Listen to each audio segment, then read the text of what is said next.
Hello, testing, testing. Hello, good morning. One more time, good morning, everybody. Hello, my name is NaTisha Washington. I am the campaign director for the BLAC Appalachian Coalition, also a councilwoman for the Wilkinsburg Borough that is right in the middle of the city in the Mon Valley. So I thank everybody for coming out to this event. I thank you all for being willing to testify. I just want to give a couple of brief remarks. So unfortunately, two of our people weren't able to make it. Patty DeMarco, who is the mayor-elect for Forest Hills. Yeah. Yeah, so unfortunately she wasn't able to make it. She's a great environmental politician, and really she just wanted to give a brief statement to a big issue. I know we all know about the big quote-unquote beautiful bill, and she is not happy with it. So as I look at the proposal coming through for the big beautiful bill proposal, I am both shocked and horrified at the implications of this proposed actions. Programs and policies that help the climate transition, basic public health education, and the well-being, as well as the basic function of government to track and monitor conditions, are all under attack. What are we thinking? And what are we thinking, she says? She states that there are so many climate solutions that could be paid for, that could be put into our 2025-2026 budget, but they are lacking and they are missing and they are not helping to protect the climate change that is coming for us in 2023. We see all this money going to politicians, going to developers, going to industries that are polluting our communities, but we do not see the same investment, the same economic investment in these environmental justice communities and how to protect them from these up and coming impacts that we know as climate change happening.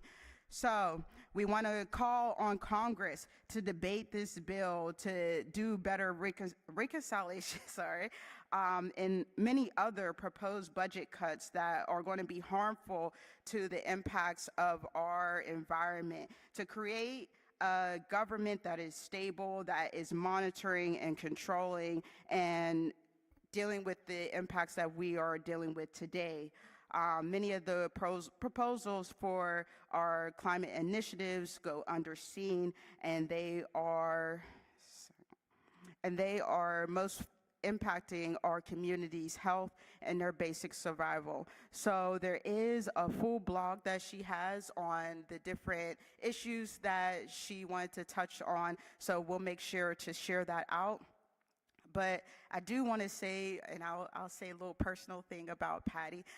One, she's also part of the board of the BLAC Appalachian Coalition. But one thing that I found is she has never been afraid to speak against government before being elected and as being elected, to make sure that they're doing what's right to clean up our climate.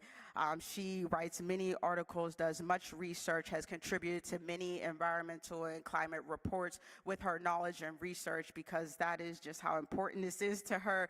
I don't know how much research she has, but I encourage you all to look at the information that she has shared. I also wanted to make a brief statement on our executive director, Bishop Marcia, who has said that she could not make it here. She's not feeling well, but she wanted to be here and give her respects to everybody and let everybody know that at our BLAC Appalachian Coalition, we want to make sure and ensure that Black and Indigenous voices come to the front in our Appalachian communities.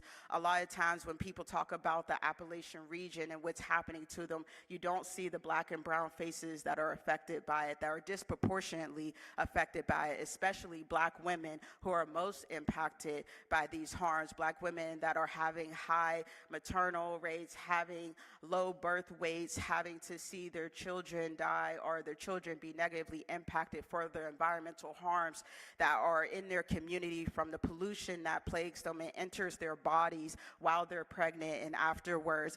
So we want to make sure that these stories are heard heard. We want to make sure that these faces are seen and that people know what's happening in these communities, because a lot of the times we get in our silos of our states and we see what's happening in our area, but we forget sometimes that they're happening all across the nations and that we are not alone in our experiences, even though our industries and our polluters tell us that we are having these rare experiences, as we heard in our previous day.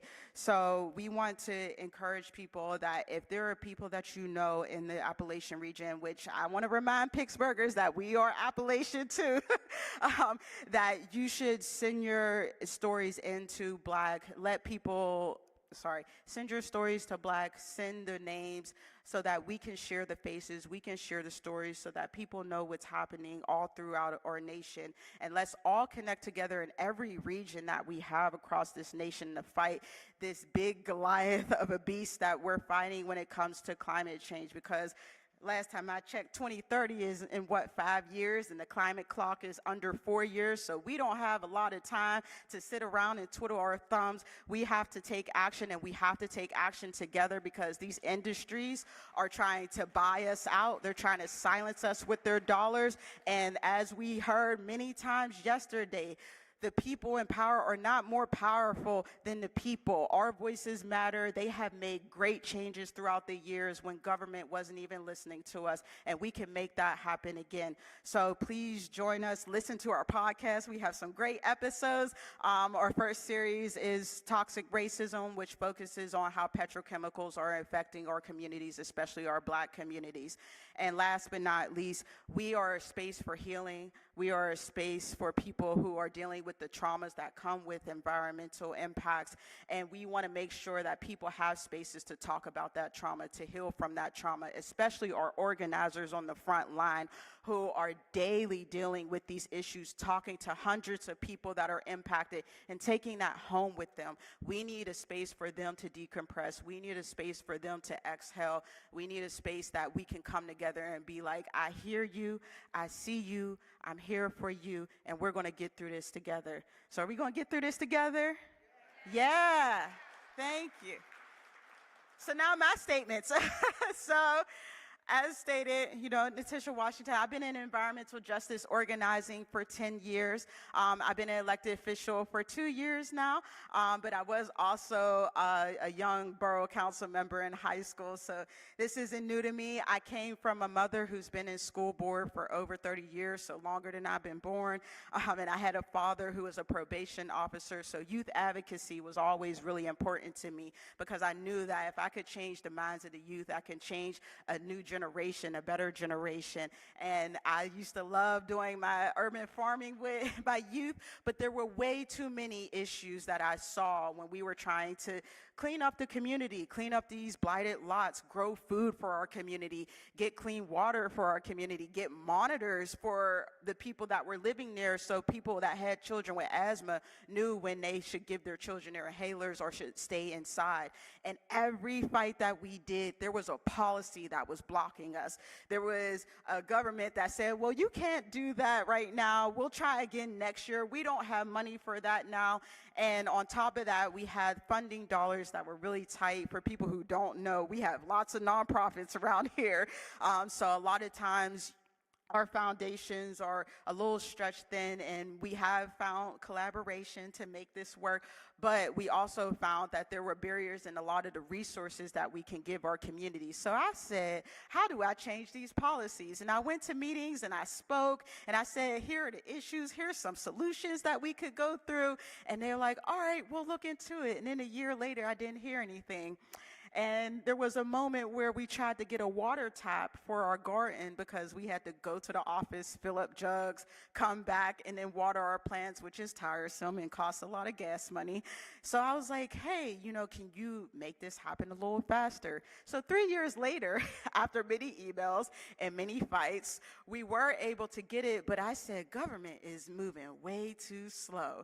And I started to see some of the faces, and I started to learn that they've been there for many years. There were people that were in my borough that had been there since I was a child. And I was wondering, where is the progress? Where is the future? Where is the change that we want to see? So I was like, in order to do that, I have to start it. I have to be an example. I have to show as an example. So I ran an election, a special election. I got redistricted out of it and found out about redistricting, which is not a fun thing.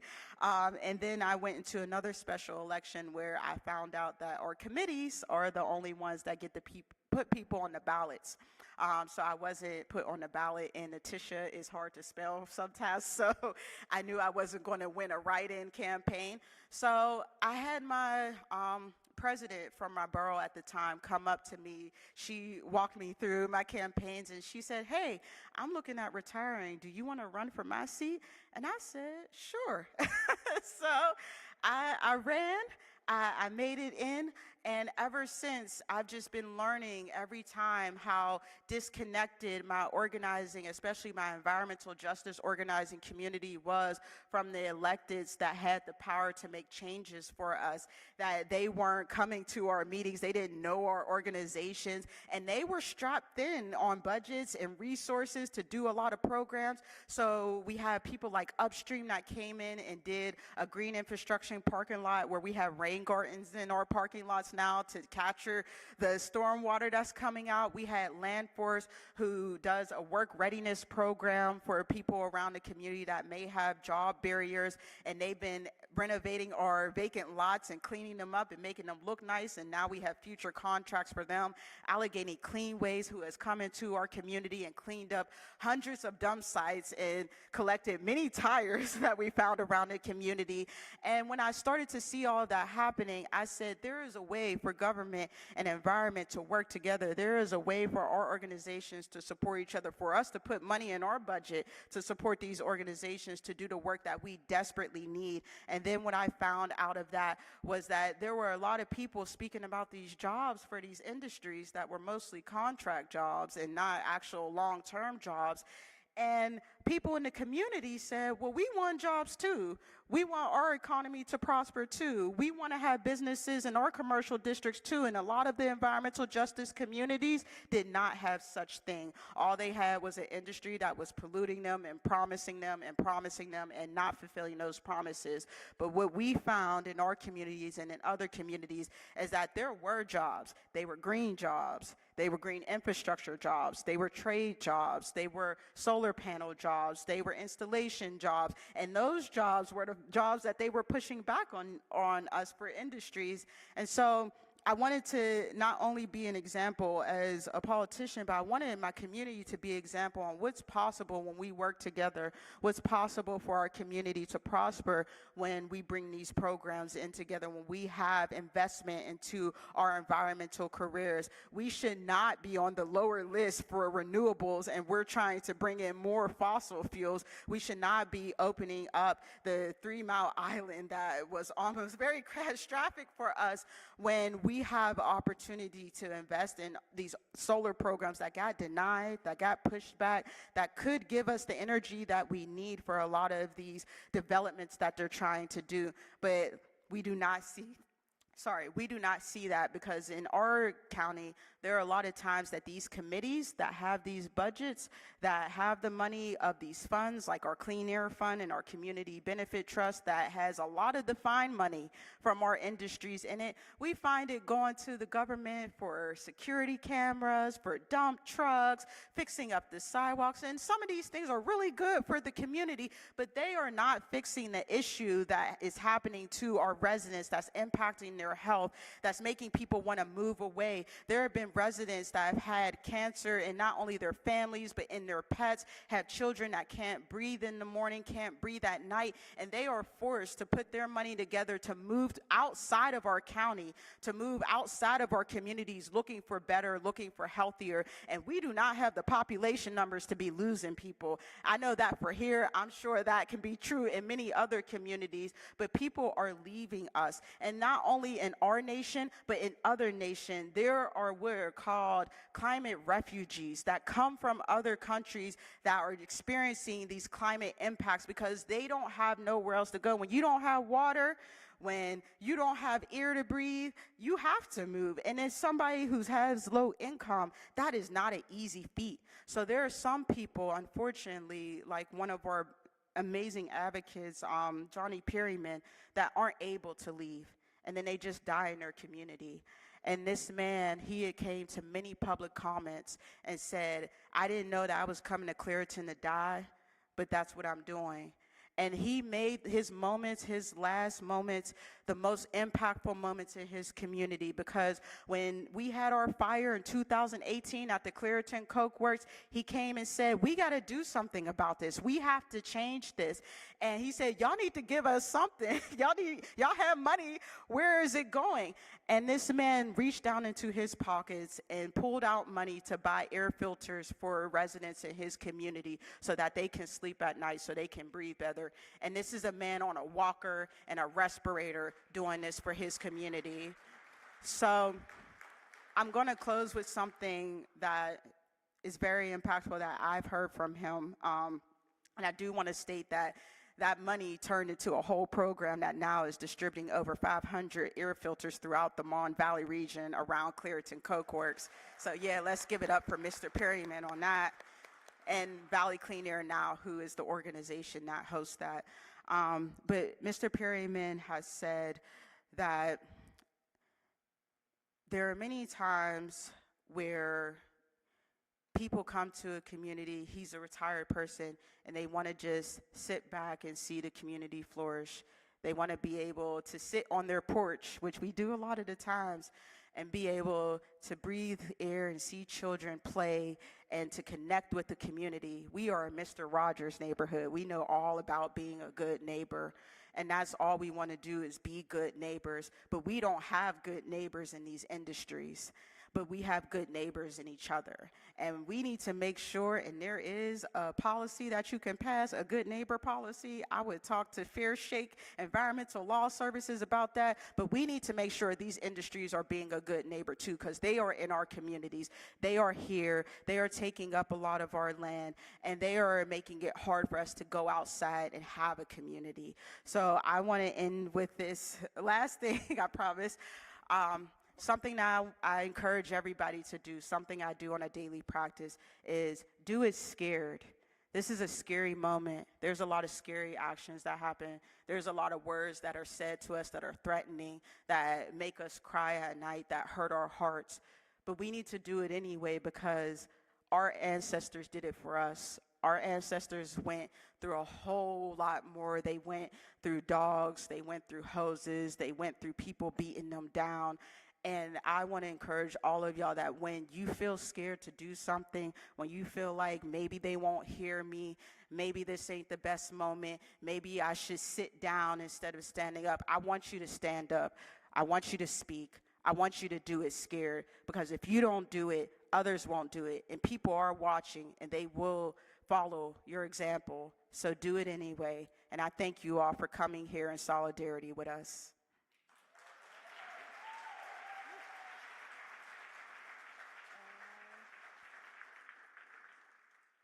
Good morning, everyone. I'm Yenna Zaro, and I'm coming to you from Ypsilanti, Michigan. I'm the graphic recorder that has had the privilege and pleasure of capturing what you've said yesterday. So the work that I do is largely to elongate thoughts and to iterate action after you leave this space. I will go through the 4 graphic recordings that I created yesterday, and the work that I do is in digital form, but I also equip participants and those that can't attend with text transcripts. So if anybody needs accessibility for visual impairment or blindness, that's available. The first opening, I'll just go through some of the highlight points. Of course, we heard from Mayor Gainey. He said that we need less professors and more teachers. And over again, we've heard that your voices do make a difference, because we heard accounts from people that had made differences in their local community. We touched upon the redlining, how it continues to affect our neighborhoods and children today, and a reminder that you don't have to reach DC to make an impact, that this can be right here in your own backyard. And then again, we've heard the power of the people is stronger than the people in power. And I had to get that little drummer in there because so inspiring.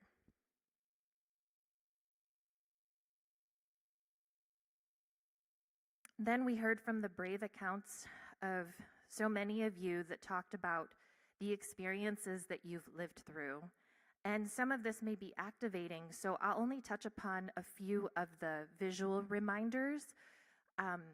Families that have sacrificed and given so much to work in the mines. We talked about breathing quality and reparations through asthma inhalers. Somebody outright said, help us. And the fact that our children have to run inside in under 60 seconds, things that we are and are not willing to live with, recognizing that ecocide is happening as a crime, and being prepared for what's coming up in 2028 because we can't sit idle.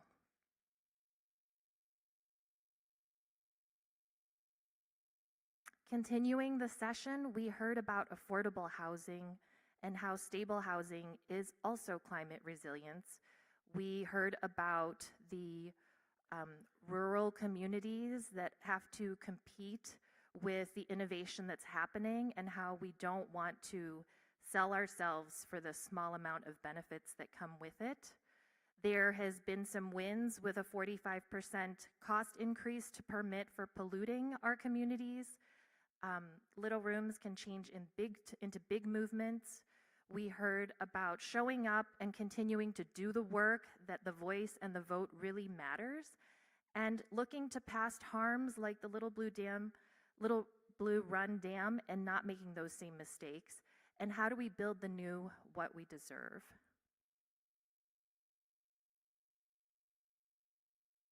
And lastly, this one is really dense, but I heard so many powerful messages. In the work that I do, I'm not trying to, I do a lot of distilling and synthesizing and oversimplifying, but I do want to uplift through my work. Our brains learn best when we have layered learning, so not only do we listen to it, we need to see it, and it's a more textured, elongated memory of the things that were said. And so, of course, we talked about returning citizens and their living conditions, the fracking, that we need actual radical transparency. I heard about the white pickup truck, and that really left an indelible mark because we are living with so many of those harms. We heard about multiple accounts of how people are feeling the fracking in their homes.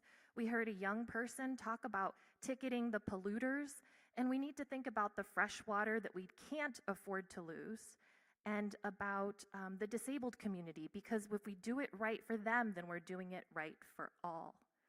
So thank you so much. I really appreciate capturing your words.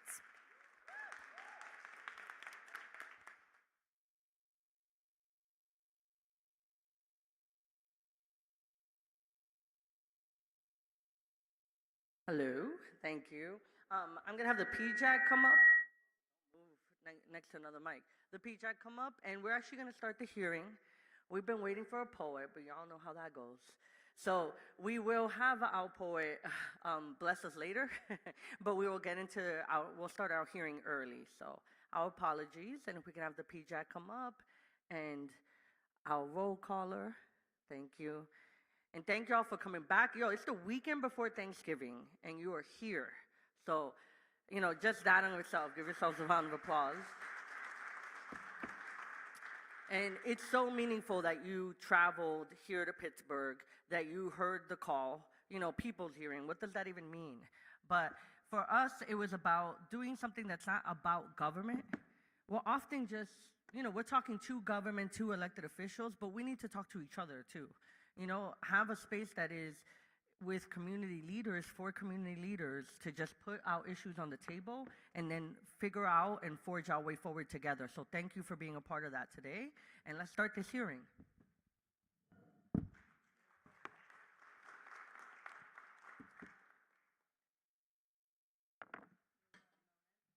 Test?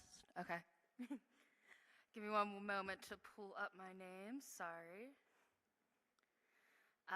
Well, anyways, if you were not here yesterday, I'll kind of walk you through how this is going to work.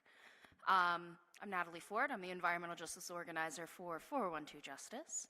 And I will be reading your names loud today, calling you up. So you have 3 minutes to speak. I will call you up 3 at a time. So be on standby and listen for your name. During your testimonies, you will hear a chime. Whenever your 3 minutes is up, try not to go past the chime, or else somebody will kindly yet awkwardly tap you on the shoulder. So without further ado, let's go ahead and get the show running. So the first 3 names I have are Angel Gober, Michelle Nakarati Chapkis, and Carla Beard Owens.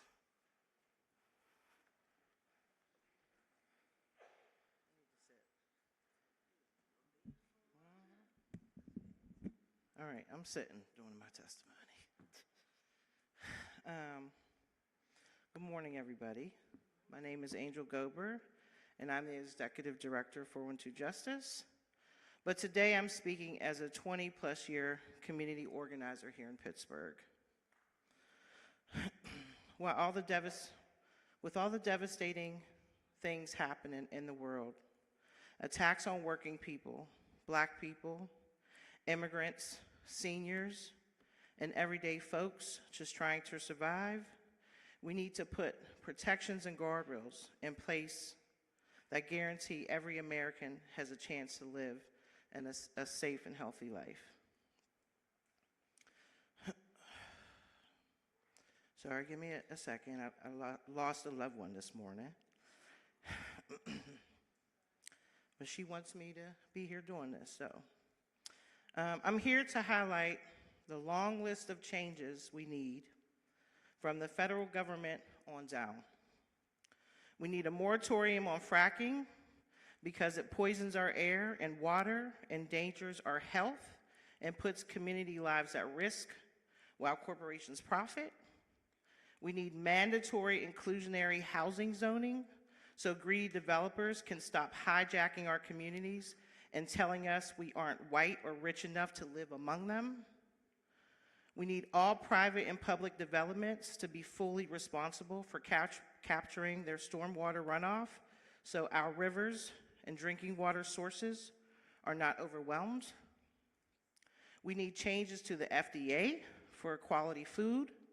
We need stronger regulations on ultra-processed foods, real limits on additives, and clear front of package warnings and inspections that actually keep people safe. We need a national moratorium on all new charter schools. We need more public school funding. We must stop pouring public money into privatizers that are unaccountable, untransparent, and uninterested in the well-being of our children. Every dollar that goes to private operators is a dollar stolen from a classroom, from a counselor, from safe buildings, and from teachers who deserve real support. We need to upgrade and repair our very old school buildings. Just to let you all know, my out-of-town friends, right now in Pittsburgh Public Schools is preparing to vote this coming Wednesday to close 9 schools, move 6,000 kids by August, and fire a significant number of staff, all with a non-existent, non-information, and more importantly, non-community participation plan. We need universal health care. It's disgusting how the medical industry and insurance companies and pharmaceutical companies are charging an insane amount of money for basic care. It is criminal that our families have to suffer, struggle, and even die because they can't afford treatment and medications they need. Lastly, we need to do something about gun violence. This is one of the worst environmental injustices that is plaguing our communities. Gun access is out of control. We need federal laws put in place to make it damn near impossible to acquire a gun, especially assault rifles. I know Christmas is coming up soon, so maybe this is my wish list, but I'm pretty sure I'll just have coal in my stocking, especially under this horrific administration we are in. Thanks for listening.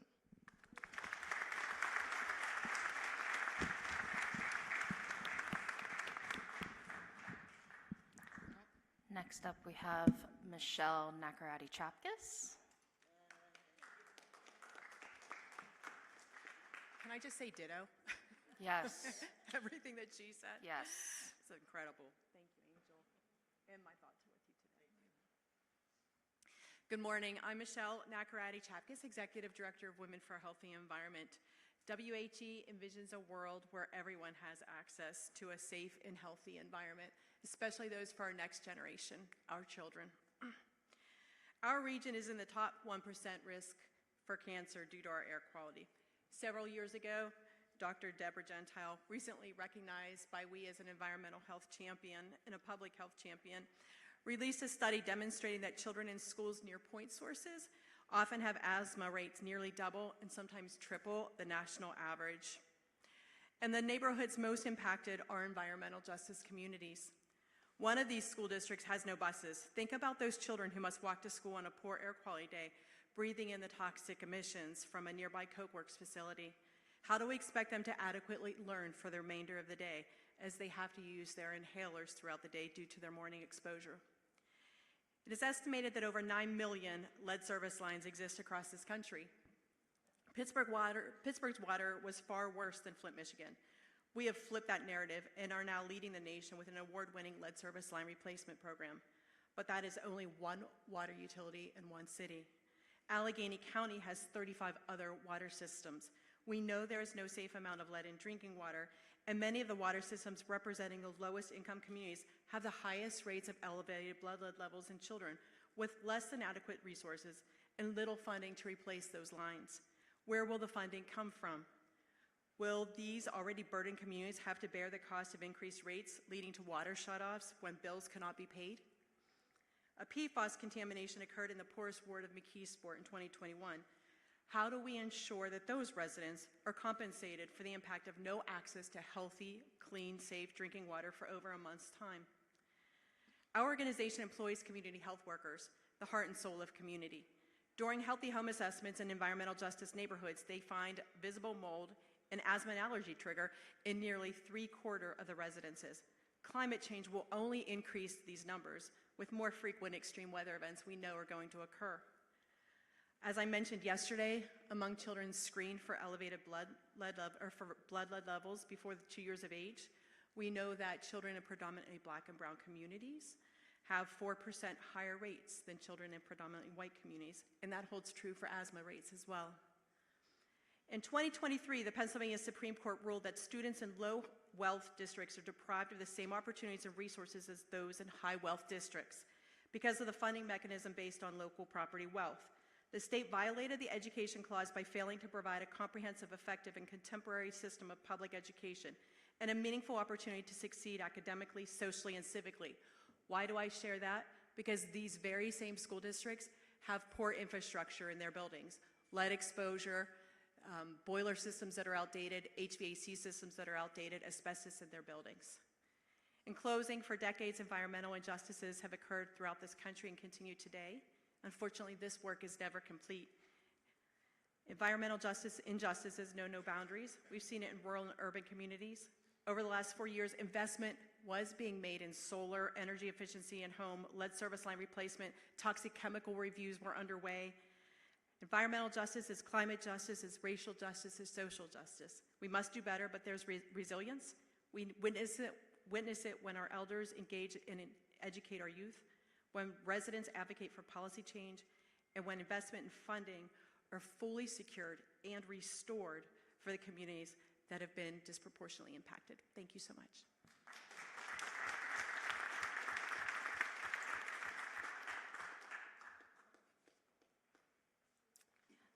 Before Ms. Carla begins, I'm going to line up my next three.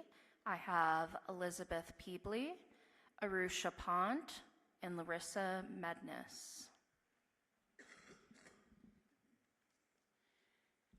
Good evening, or good morning, actually.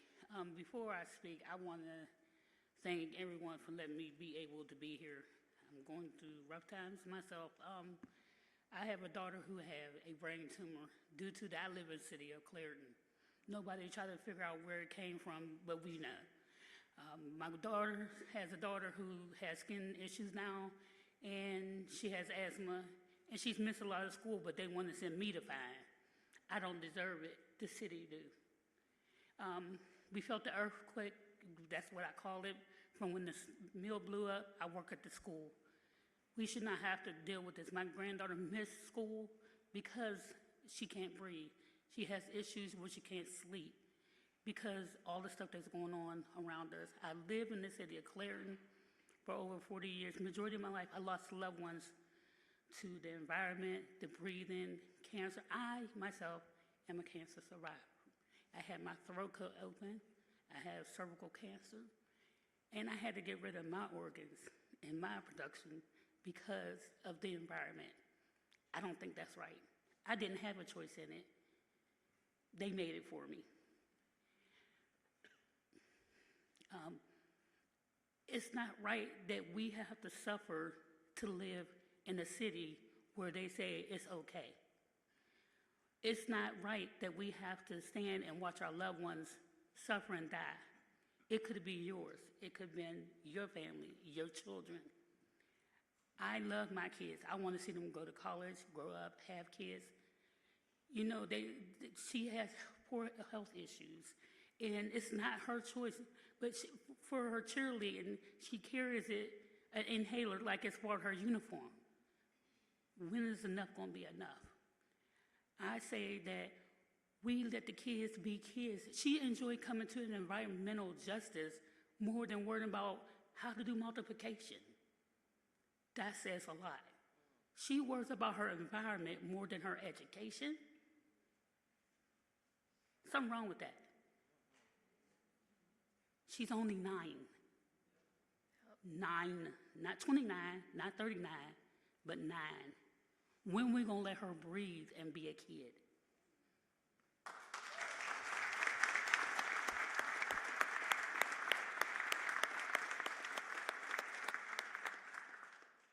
Next up, we have Elizabeth Peebley.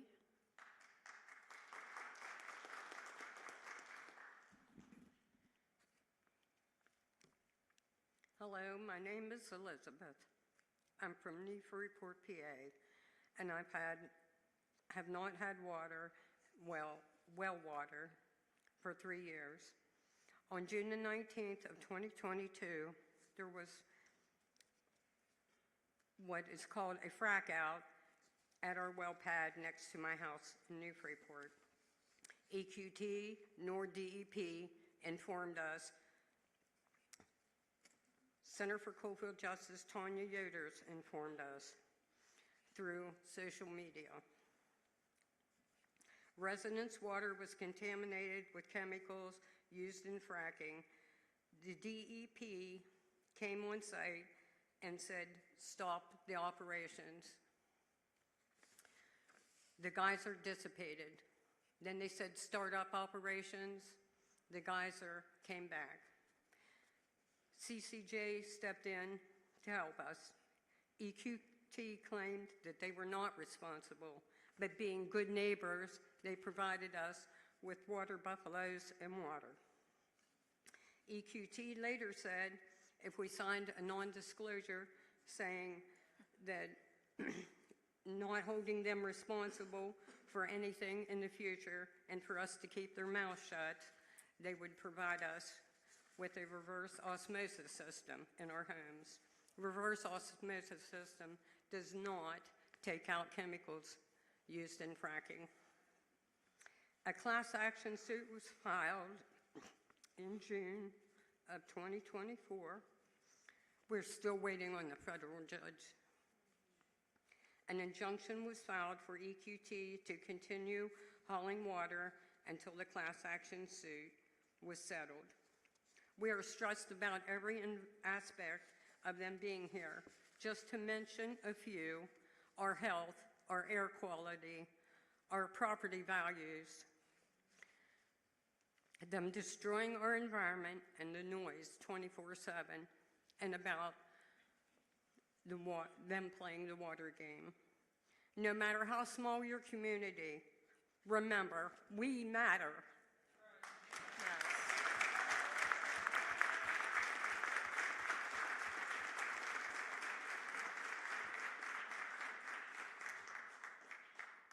Next up, we have Arusha Pont.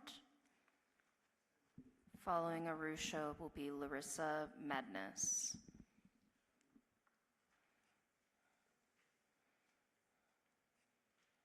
Thank you so much for the opportunity to speak.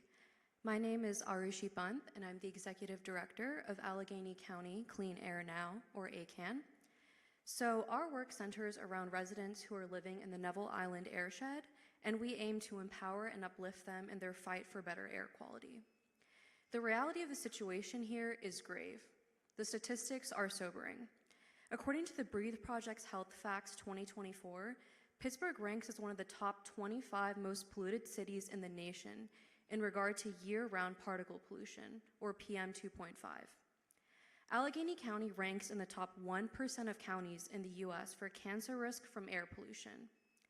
Local monitor data shows that in 2023, air quality in the Pittsburgh region was considered moderate to unhealthy for 263 days due to PM 2.5 levels, which is more than half of the year. From 2021 to 2023, 10 out of 12 monitors in the Pittsburgh region had annual PM 2.5 levels worse than half of the U.S.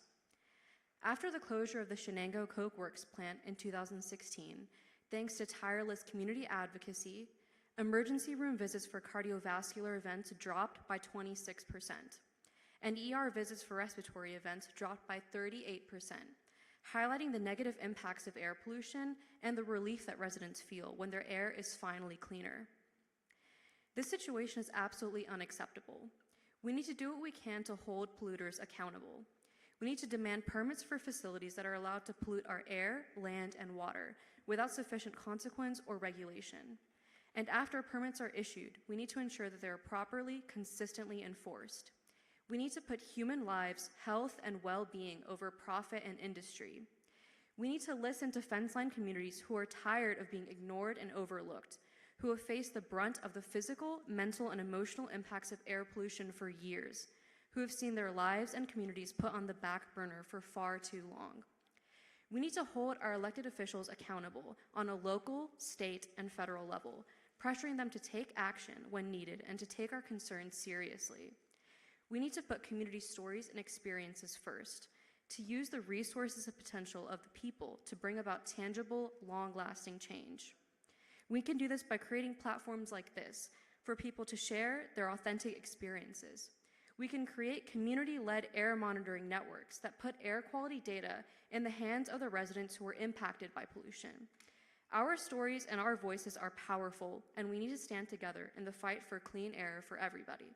Thank you.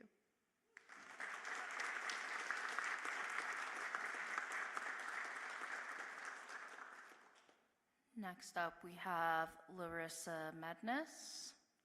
Is she present? That is okay. My next three speakers will be Rania Masri, Carrie Pohl, and Lois Bauer Bjornsson.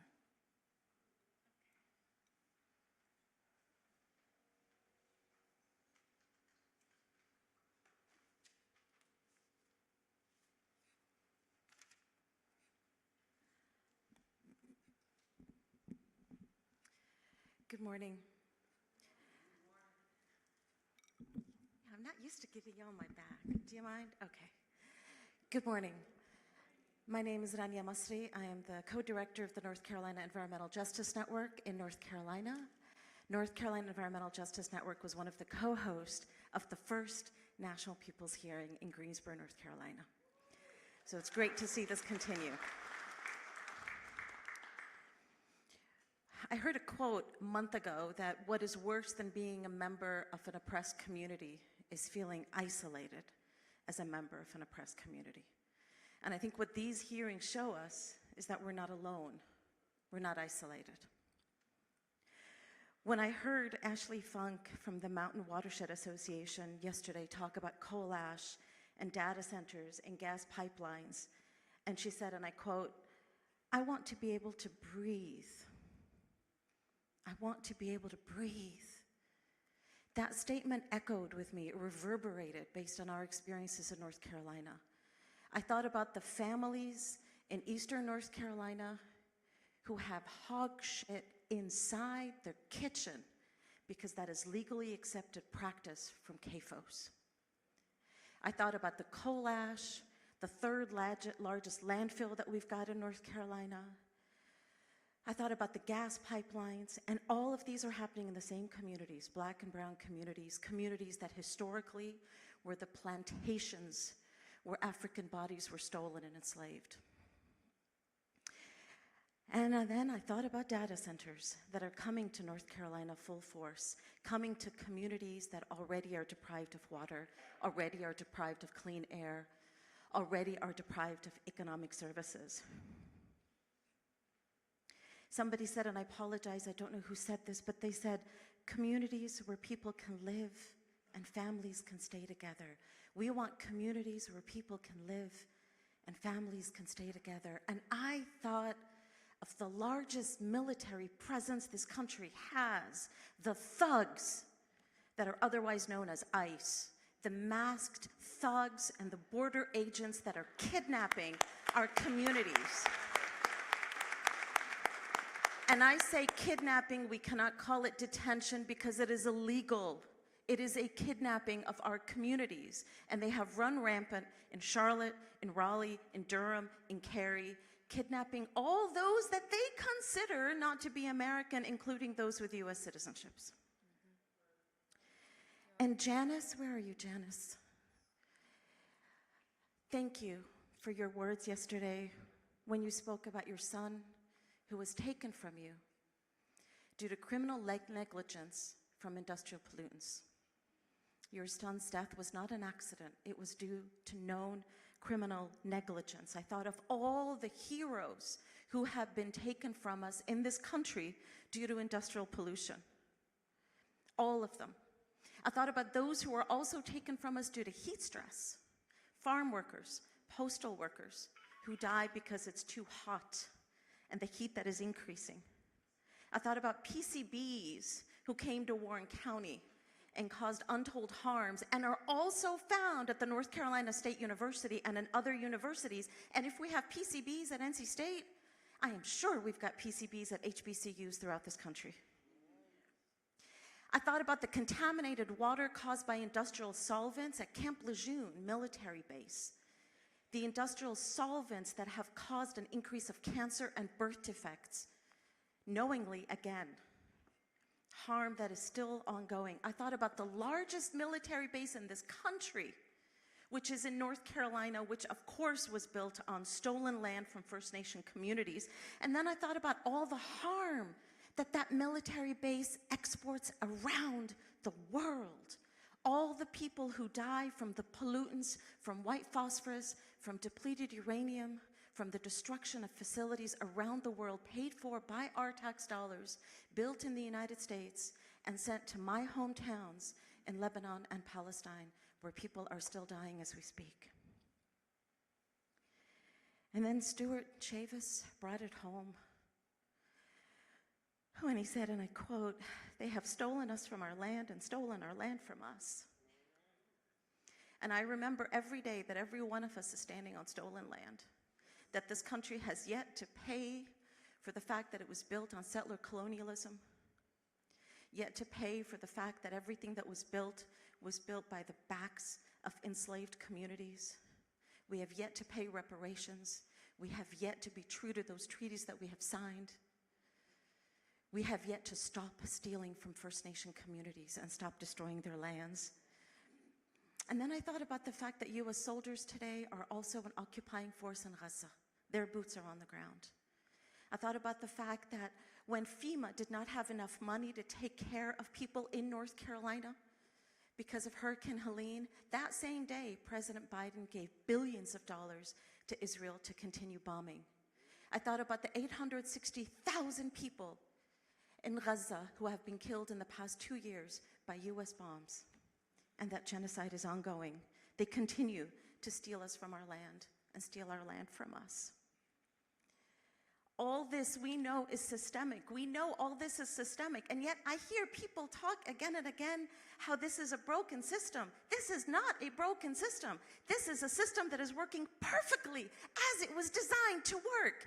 It was designed to make all our communities disposable. It was designed to treat us all like trash and cockroaches. This is what it was designed to do. It was designed for the white landowner.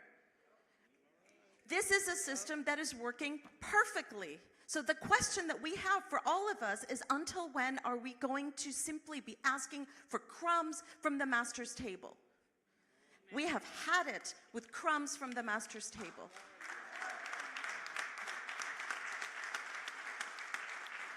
We have had it with an economy that is designed to place profit over people. We have had it with an economy that forces us to know our worth simply by our salaries or our economic contribution. That's not how we know the worth of our children or our elders. That is not the community that we want to build, nor is that the way most of us have been living as humans for most of our lives in this world. So it is past time for us to build an economy that respects our dignity and respects our land. It is past time for us to tear it all down and to build a system that is honest, that is dignified, and that is true to us all. A system that is not capitalistic, a system that does not depend on the military, a system that is not materialistic. We can do it. I want to end with the words of Ashada Shakur, one of my heroes, who taught us that we have to be disciplined and serious, because the enemy sure is disciplined and serious. We have to fight, not to feel good at the end of the day that we are fighting, but we have to fight to win. We have no other option. And I believe through these public hearings, we are at least less isolated and hopefully a hell of a lot angrier. So let's be angry.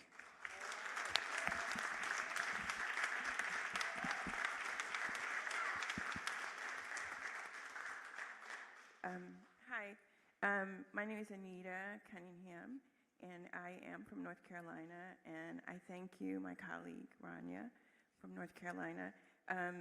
Rania lifted up a lot of things that we have in common, and that the things that you guys are going through are some of the things that we heard that folks in Arizona, in Phoenix are going through, as we are in North Carolina. And I'm encouraged that when we talk about that we want clean air, we want to be able to breathe, we want clean water, and we want our communities to be safe from all of these polluters and hold them accountable. I have heard conversations and have been in conversations where we're talking about regional collaborations, because we're going through it where we are as others are going through it. And we know that the power is with the people, and building collective power, I think, is going to be beneficial to all of the folks that we serve. So for that, I thank you, and I am in solidarity with you all.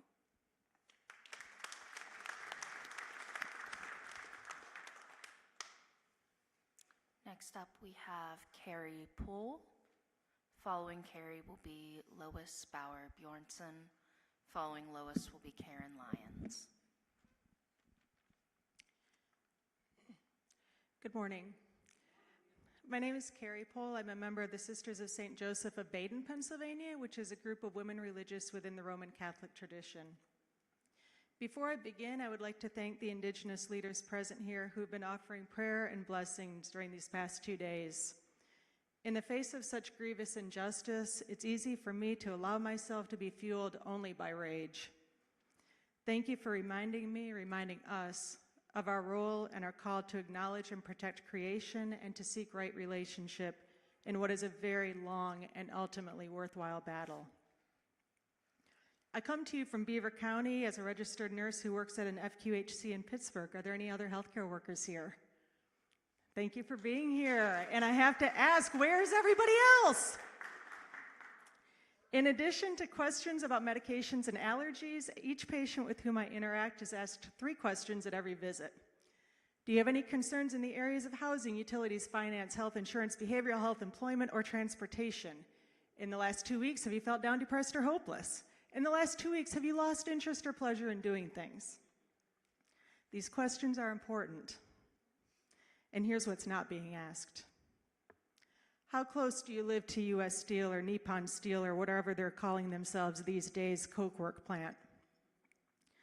How close do you live to Covanta or Reworld or whatever they're calling themselves these days, trash incinerator?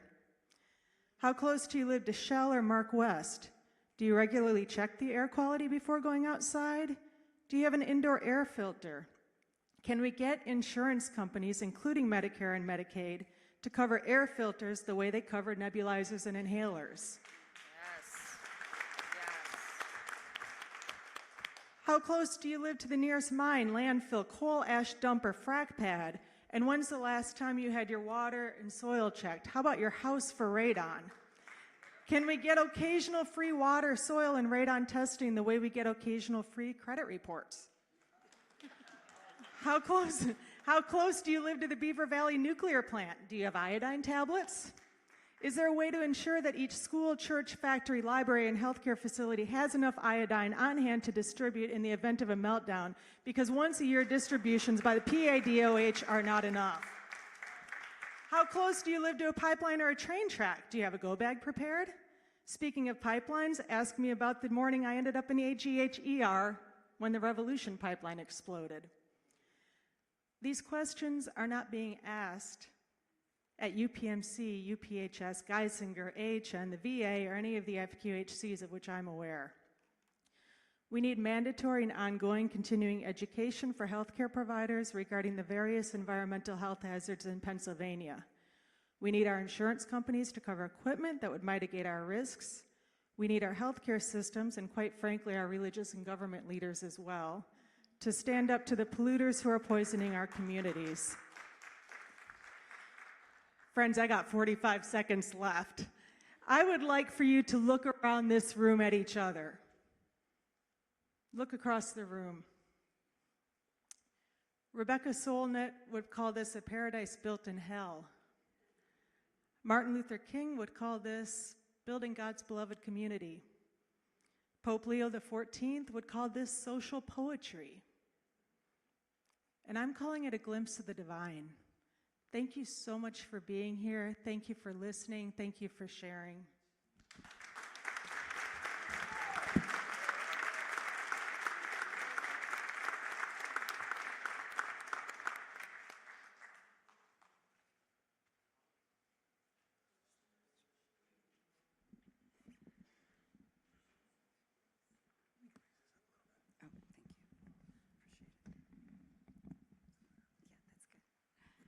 Good morning. My name is Lois Bauer Bjornson. I know a lot of people in this room. Good to see everybody. I'll try to turn as much as I can. Angel, I'm so sorry for your death and bugging you at breakfast, asking how you were. Anyway, I am the Southwestern Pennsylvania field organizer with Clean Air Council, and I have something called Frackland Tours. That's why I wasn't here yesterday, because I had a tour with some students to learn about fracking. I live in Washington County, the most heavily fracked county in our state. I fell into this work because I moved back to the area, actually from when it was the north side. Now it's the North Shore. I lived right over here to raise my children then, and so they could be around family and friends. And then all of a sudden my kids started to get sick. And I was like, what's really going on? My oldest son had a rash from his head to his toes, even on his ears, his eyelids. No one knew what it was. My second son used to have bloody noses in his crib when he was little. My third son,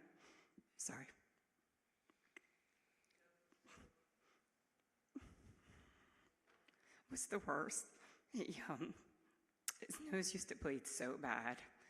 At one point I had a really bad parent moment, and I got him into the bathroom, and he was like making this noise, and I was like, what are you doing? As I was trying to control this raging nosebleed, and clots were pouring out of his mouth at the same time that his nose was bleeding. And this went on for months and months and months. And my daughter had such bad eczema, which kids do, but hers looked like she was scalded. And it was when I was still bathing them, and I thought, oh, this is when our water changed. And it did. So these are some of the things that put me into my work. My kids are older now, but they have all had health impacts.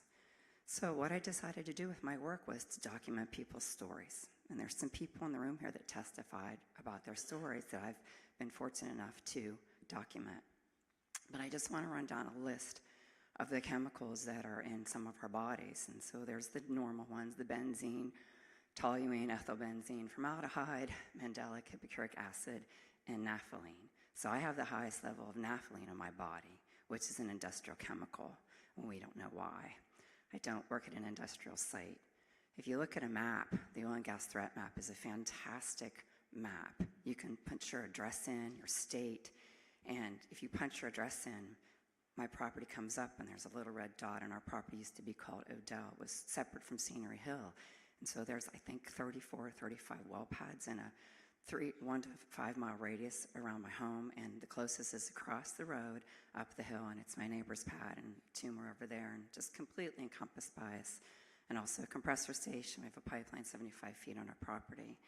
And another thing I want to run down are just the cancers of some of the people that I've been fortunate enough to talk to and document all within my area. Shakira, I'm going to get your father's wrong. I'm sorry. It was a rare salivary gland cancer that they found in his armpit. Also acute myeloid leukemia, Janus, Ewing sarcoma, leukemia, lymphoma, and on and on and on about the rare cancers that we are seeing. So we're told all the time that this is normalized. You know, let's spread some brine on the road because it's a de-icer. These are the things that I say to legislators when I hear, well, we're going to give it all to China, aren't we? Well, I say, you know what? In a communistic country, they have a choice. They have the largest wind and solar initiative in the world, next to Texas. Pennsylvanians don't have a choice. So I think part of meetings like this is realizing, like, we want a choice. When are our legislators going to give us a choice? So I am out of time, but thank you very much. I appreciate it.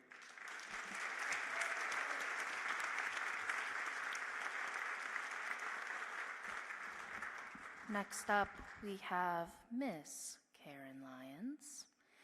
Following Karen, we will have Adam DePaul, Lucina DeBarbaro, and David Whitehawk.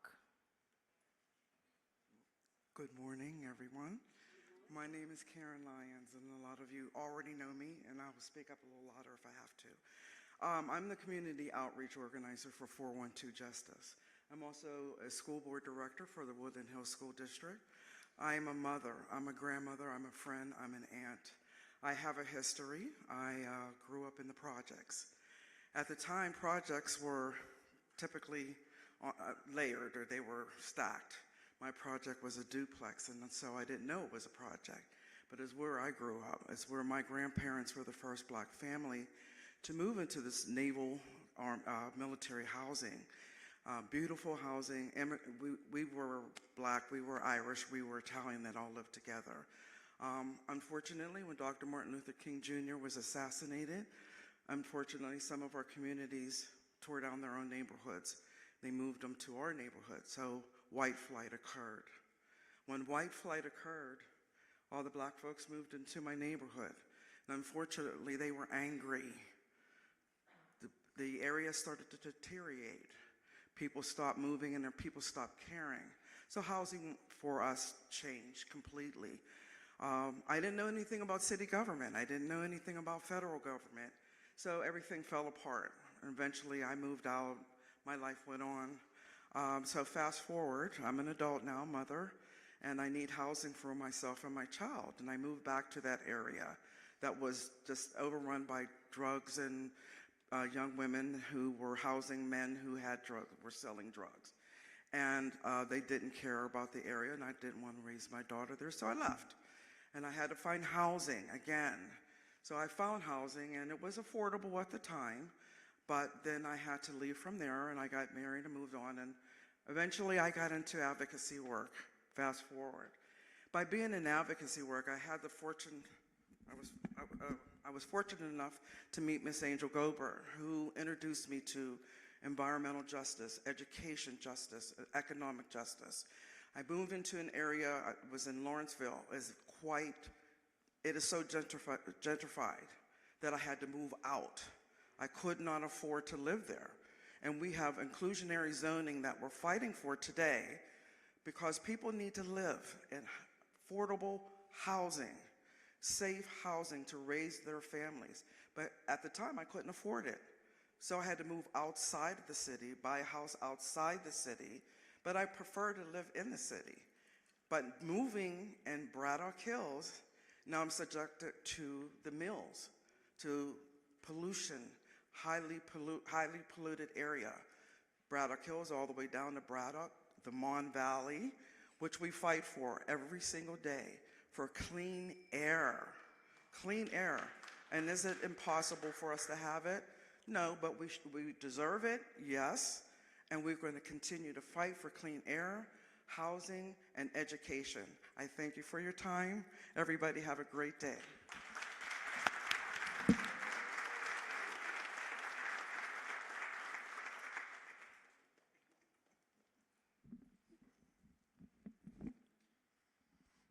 Hey, Delawanzi Sachi Maharam Bimach, Lepoinu Nilenapi Nation of Pennsylvania, Ok Nulhalauk Nek Achemi Wakanak, Och Windamachweoken. My name is Chief Adam Waterbear from the Lenape Nation of Pennsylvania. I serve my nation as Director of Education and Tribal Storykeeper, and I'm also privileged to serve my nation on several very large environmental endeavors. I'm not standing on the indigenous homeland of the Lenape today. We are a little further east. We're eastern Pennsylvania, southern New York, all of New Jersey, and northern Delaware. But we support all of our cousins and anyone across Turtle Island who is fighting to protect this land. We've been the cultural and environmental caretakers of this land since time immemorial. And for 99% of human history here, that was really kind of an easy task. You just approached everything with respect, didn't take more than you needed, and gave back when you could, and things worked out well. Over the last couple hundred years, it got a little more difficult for us here.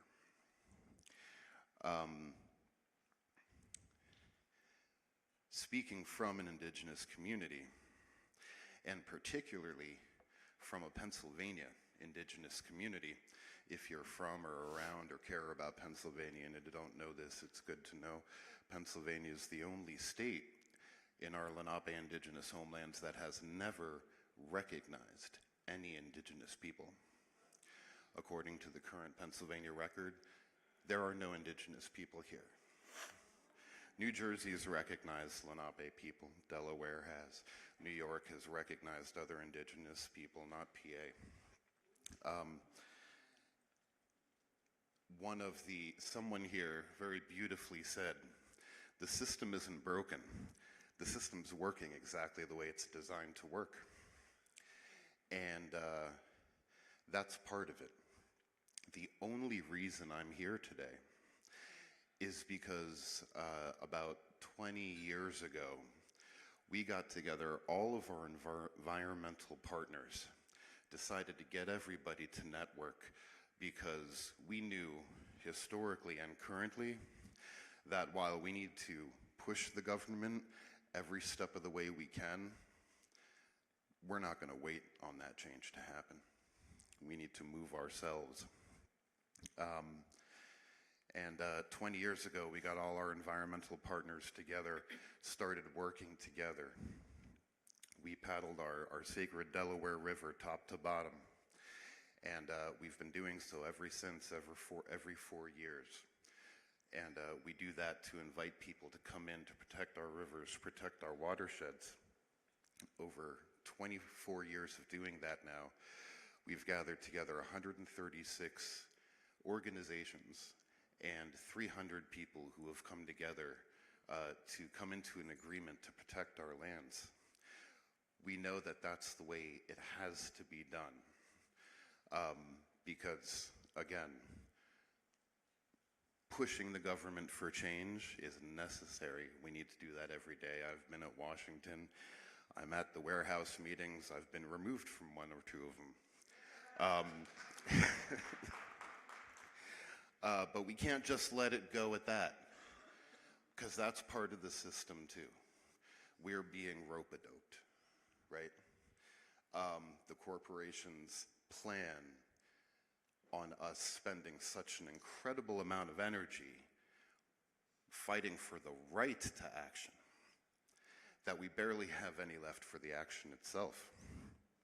The only reason I know about this is because one of those incredible partners in the Mountain Watershed Association reached out to us, let us know about this hearing.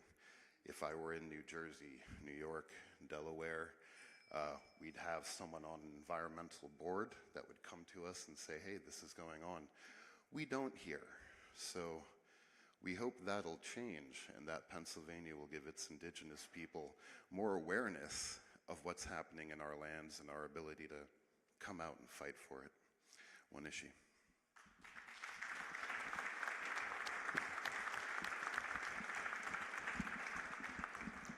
Next up, we have Lucina DeBarbaro. Wonderful. Following Lucina, we will have David Whitehawk. Thank you for this opportunity. My name is Lucina DeBarbaro. I'm a director of small nonprofit called Energy Efficiency Empowerment. And I'm here to testify and draw attention to the poor condition of existing houses we encounter in our work, especially in the neighborhoods that are were previously redlined or affected by discriminatory practices. So Pittsburgh housing stock is old. Everybody knows that. It needs a lot of repair. It's very inefficient and wastes a lot of energy. So the city of Pittsburgh has adopted 3 subsequent climate action plans over the last 2 decades. Each time the city recognized and measured and recognized how much residential housing contributes to the global warming emissions. And worse, as a result, we worsen the climate impact. And yet over those almost 2 decades, there is zero progress. There's not even 2% improvement. In fact, emissions from residential housing have increased. So we go and measure homes. We have the data, right? We know that homes are extremely drafty, right? They're like 4, 6, sometimes 10 times more drafty than the buildings that would be built to today's building code. 40% of homes that have a frame and could be insulated do not have insulation in those walls. We live in a cold climate. 90% have inefficient attic insulation. 1 in 10 have no attic insulation. With this level of inefficiency, it is not surprised that we collectively, waste so much energy and contribute to bad outcomes, right? And it is often, the need for affordable housing is discussed very often in our city. We have a great need for that. But we also need to recognize that affordability is in the ability to operate homes at the lower cost also, right? That basically high energy costs are burdening people. And yet energy efficiency and the need for improvement of existing homes is hardly ever discussed.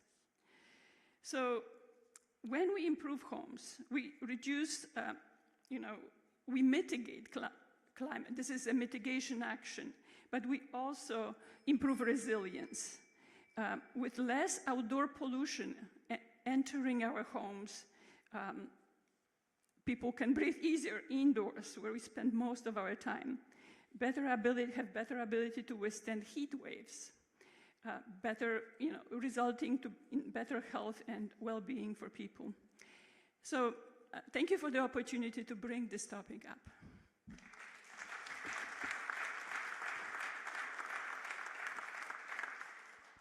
Hello? It's on? Okay. Morning, everyone. My name is Ruth Santiago. I'm from Salinas, southeastern Puerto Rico.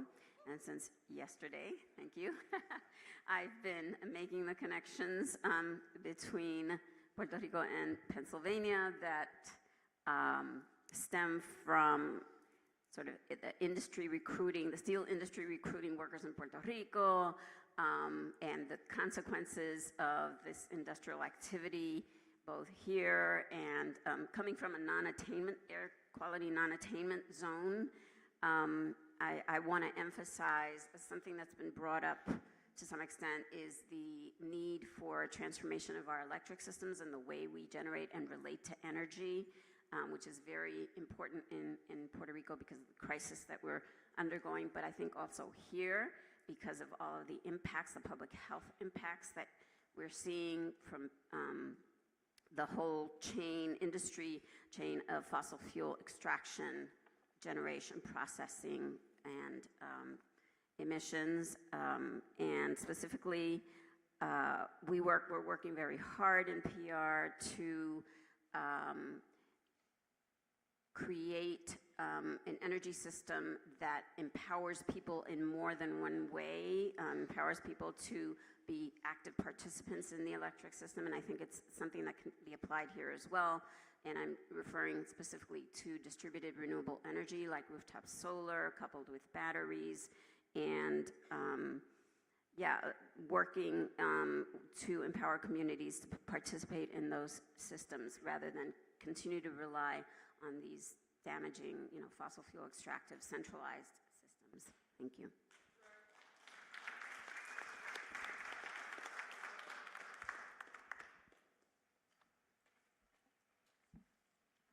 Thank you to all my relatives that are here today, which is every one of you. You are all my relatives. I'm here on behalf of Tacochte Opaniunk, which is Little Turtle from the East, and from all Native Americans here in Western Pennsylvania. Niyila Shawandasi, I am Shawnee. My people have been here for thousands of years. Thousands of years. I'd like to say this.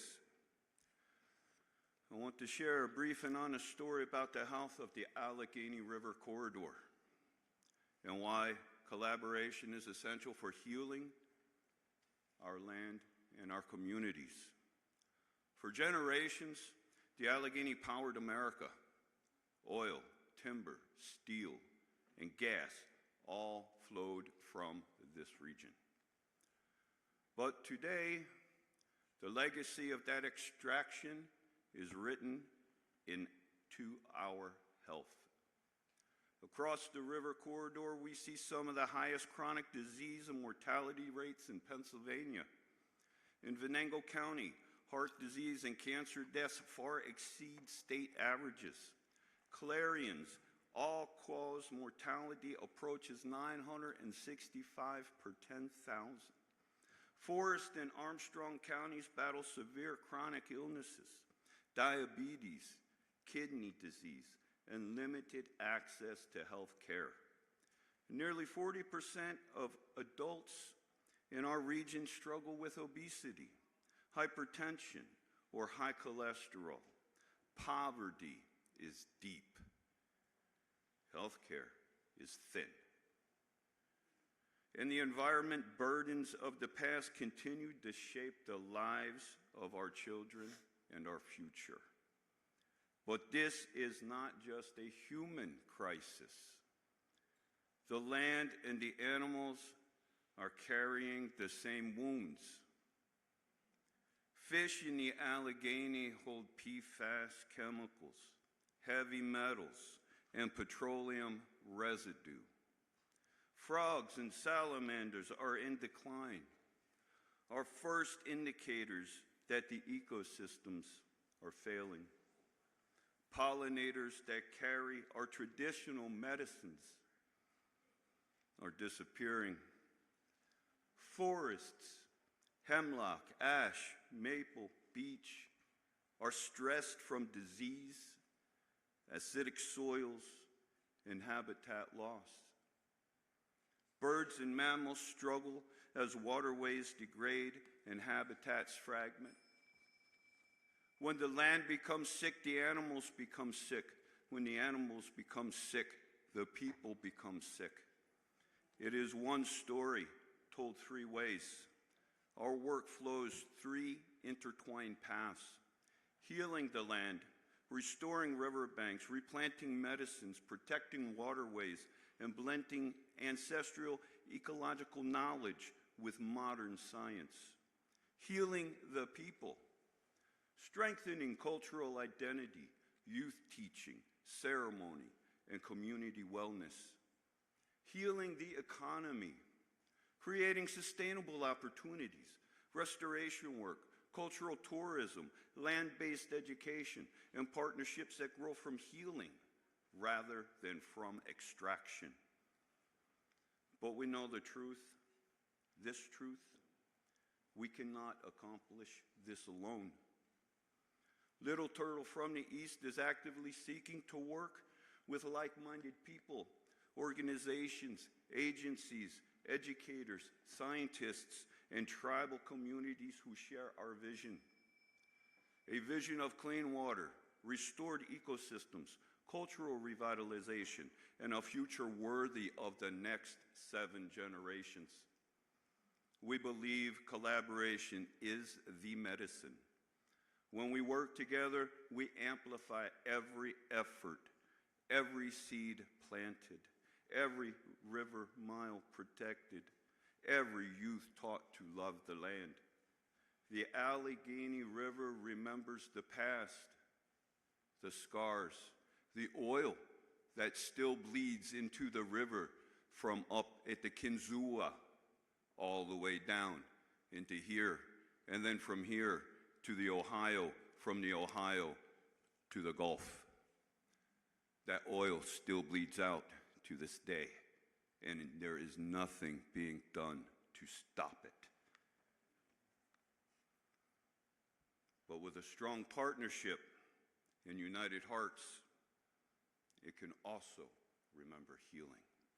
Wanishi, Anishi.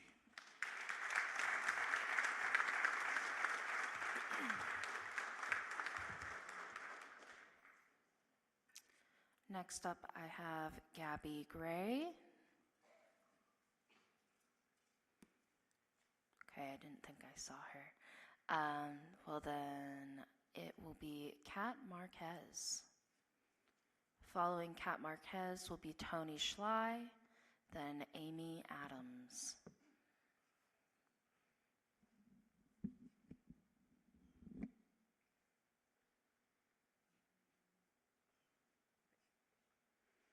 Hi, my name is Kat Marquez. I work for Penn Future and the Conservation Voters of PA, but my testimony is for me. First, I would like to thank everyone who has and will speak up for what is just and right for all. I am continuously inspired and filled with hope that another, better world is possible. Since moving here 4 years ago, I am continuing to learn what it means to be a storyteller, a good community member, and a friend who has worked with and for the people. For now, I have 2 very recent stories to tell you. The first is only the addition to what so many have said already, and to stress once again that ecocide and genocide are intertwined. A week ago, the Pittsburgh Three Rivers Marathon hosted the 2025 EQT 10-miler, with Helmet as one of its sponsors. While most people know or should know that EQT, a dangerous fracking company, is one, Helmet Aerospace is a tech manufacturer that has a contract with Lockheed Martin to build parts for the F-35 fighter jets, the jets Israelis use to bomb Gazans in Palestine. We in Pittsburgh have many opportunities, such as those who protested during the race, to speak up for our communities here and around the world so we can achieve liberation for all. The second story is one that is on the state level, still fueled by the harms and violence of groups like EQT. I was in Harrisburg this past Monday, protesting alongside hundreds across the state with March in Harrisburg for PA legislators to pass a gift ban. Every day, our legislators are bribed with no limits by huge corporations, including and especially oil and gas giants who have parking spots right across the street of the Capitol to lobby and pay their way into polluting our air and our water. As 47 other states have already passed this gift ban, we need a gift ban too, now. That all being said, these are reasons why I continue to fight. I am inspired by the organizers, the advocates, the families, and friends, especially the Black and brown communities that have poured in so much of their time and energy to create a better life for the past, the present, and especially for those to come. As a child of Filipino immigrants who grew up with and still have asthma, I thank you always. Thank you.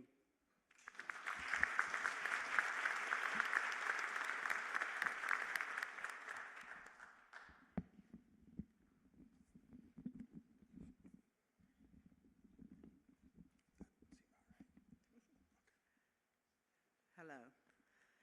I am here because I have a 15-year-old granddaughter who wants to be a cardiologist because her father and two of her brothers have a heart condition, Claritin people. Her nature is in her name. Her name is Naturel. And I wrote this for her and the young people. Environmental justice, a piece of my history. Tony Schley, information specialist. Receptivity. In order to survive, we evolved to be sensitized to potential danger. Negativity bias. We notice and remember negative thoughts, emotions, and events more easily than the positive. Danger helps us to be ready for danger.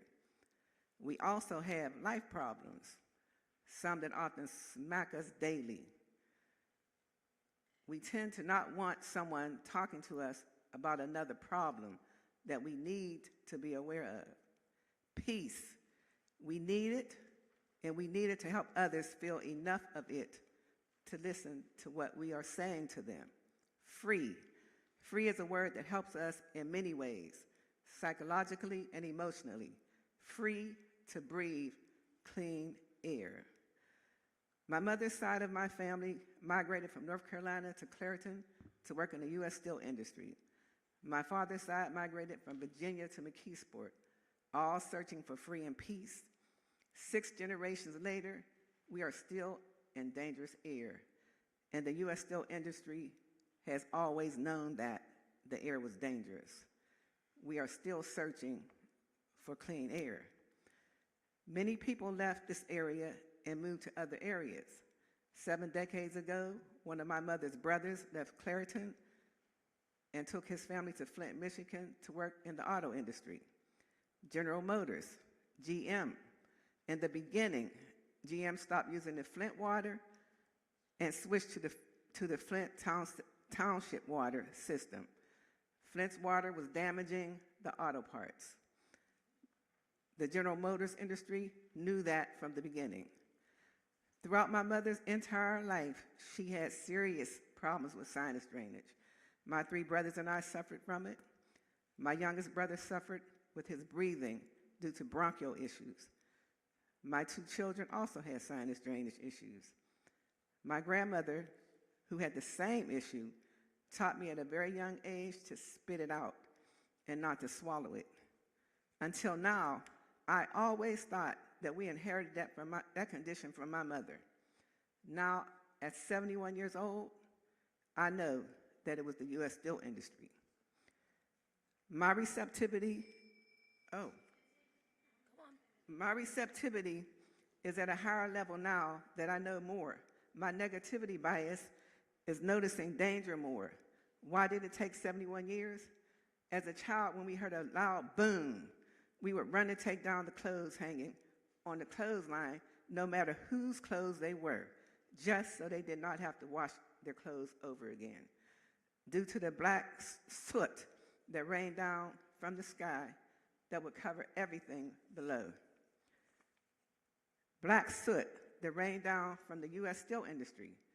We had to sweep porches and sidewalks often throughout the day. We had to wash the cars every day. There were two places in Clarendon Park where you could wash your car for free. Free water to wash your car every day. Speaking of the old days, did you know that the first environmentalists were the American Indians? 1854, 171 years ago. The industries always knew. Receptivity, in order to survive, we must be sensitized to potential danger. Negativity bias, we do notice and remember negative thoughts, emotions, and events more easily. Danger helps us to be ready for danger.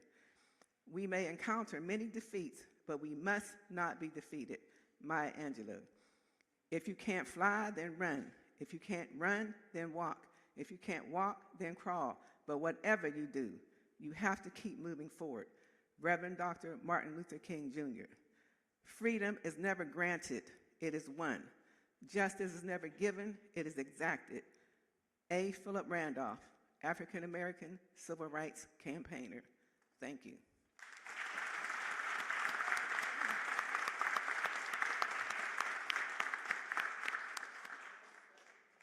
Next up, we have Amy Adams.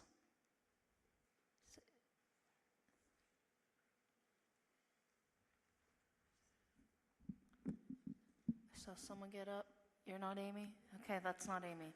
Amy's not here? Okay. Well, then we will move to Lisanne Lattimore, a.k.a. Miss Sandy.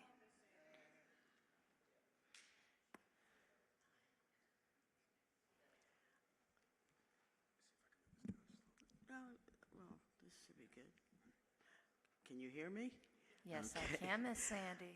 My name is Lisanne Lattimore, also known as Sandy Lattimore, and I am also a member of 412 Justice from its very beginning under any other name. Of course, our goal has always been to help the most marginalized of our communities to get the resources and help and opportunities they deserve. But today I want to talk about something I haven't heard many people talk about, is indoor air pollution. Now, of course, when I grew up in the 50s, early 60s, we didn't have filters, ventilation and air conditioning. Everybody opened the windows, put the screen in so the flies didn't come in, and hope you got a good breeze, or you had a fan. And of course, people don't realize, though, over time, the pollution in our homes is even higher than what's outside, because there are additional factors other than what's blown in from the outside. And you have to consider that there's pollution from the combustible things we do. I mean, our furnaces or stoves or however we heat our homes. People smoking cigarettes, they don't do as much as they used to, but they do. And, all this contributes to that pollution that sort of gets trapped in your house. Now, I know most modern building, not so much for homes, but for commercial, industrial things, they try to install ventilation systems and filtration systems. But most homes that are already built or are built for regular average people, not mansions, that sort of thing, well, that's not included. And right now, if the air pollution continues the way it is on the outside, when they build new dwellings, homes, and they put in these elaborate new technological things to keep the air clean, who can afford it? It'll be just like now, or in the past, there's certain people can afford the high life or the clean life, and others will just have to suck up what's coming in their window or what they're creating in their homes. You don't realize that some of the chemicals we use for cleaning and other things, that pollutes our air. So, and there's, things like mold. People don't consider how much these things can pollute their homes. Now, I'm not saying we blame people because you can't always know. You know, there should be more, I think, more programs that people are made aware of what could be in their homes. Oh, okay, but right now, we have to consider the future, not just outside, but what's going to happen inside. Thank you. Is this one?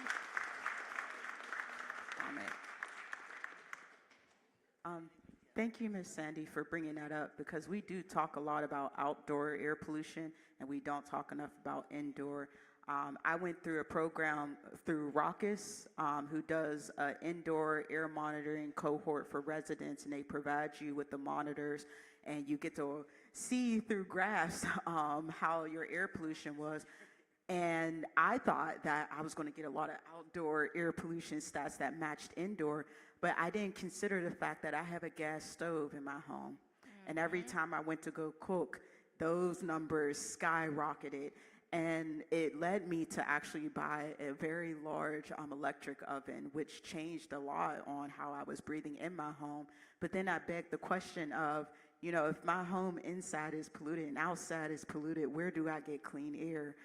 So again, thankful to Valley Clean Air now for the air filters that they distribute, because it does help. But I do think that we need to talk more about what's happening indoor, because in Pennsylvania, as y'all have heard, we have very old homes, and a lot of those old homes still work on gas. So all the things that are running energy-wise in our home can also pollute us. So thank you for bringing that up.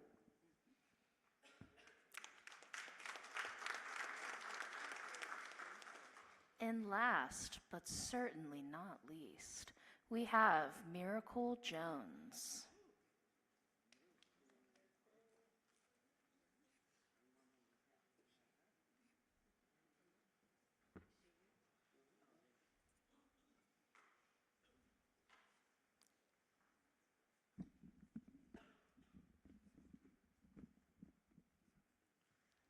I guess I'm standing between y'all and lunch, so I'll try to go fast. Hi, my name is Miracle Jones. I work for One Hood. We're a social justice arts org based here in Pittsburgh. People may say, why do artists care? But as Nina Simone says, an artist's duty, as far as I'm concerned, is to reflect the signs of the times. And the times are heartbreaking. The poisoning of the water, land, and air is unacceptable and ongoing. People are literally dying to breathe and struggling to exist with the reality of environmentally caused cancer, asthma, while also being forced to seek care from the very same corporations who are complicit in their suffering and who also deny our trans siblings their own bodily autonomy. Poet Marquand McCall said, "In order for me to write poetry that isn't political, I must listen to the birds. And in order to hear the birds, the warplanes must be silent." It's time for the data centers to be silent. It's time for the coke plants to be silent. It's time for these industries to extract resources and exploit our labor to be silent. Pollution and environmental waste is occupying our neighborhoods, and it's time for the occupations of our communities to end and to be silent. A better world is possible, a world where we have the right to breathe, a world where we have the right to clean water, to clean air that's also supported and protected. A world where we have a living wage that's not predicated on industrial pollution or genocide. A world where we have a right to fair housing without lead and asbestos that poisons our children. A world where we have a community benefits agreement to ensure that development does not result in displacement and pushing out of our Black and brown communities.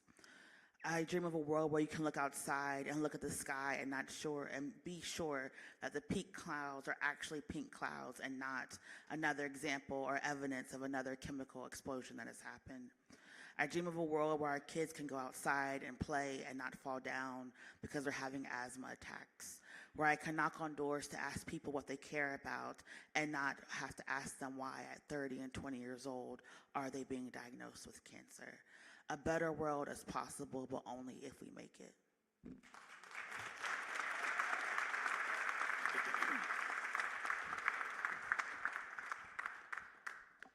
Thank you all for your testimony. We'll open up a little bit of reflection from the council up here. If any of y'all want to start, we'll do 12 minutes, Aaliyah.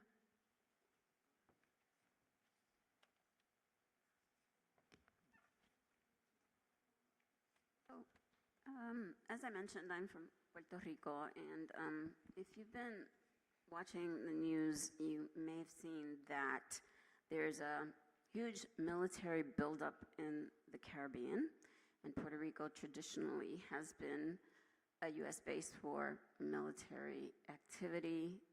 We're seeing that again. My town in particular has a big military base. People mentioned impacts from military pollution as well. And we know that Black, brown, people of color, and low-income people traditionally fill the ranks of the military in disproportionately high numbers.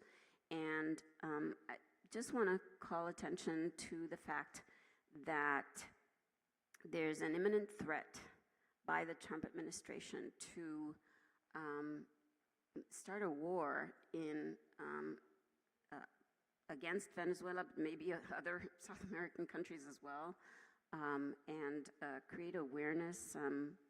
We are working locally to protest this remilitarization of our archipelago in Puerto Rico, and hopefully we can see some solidarity around that issue. Thank you.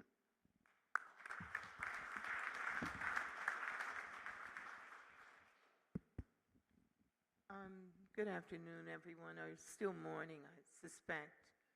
And my comments are, first of all, this is really emotional testimony,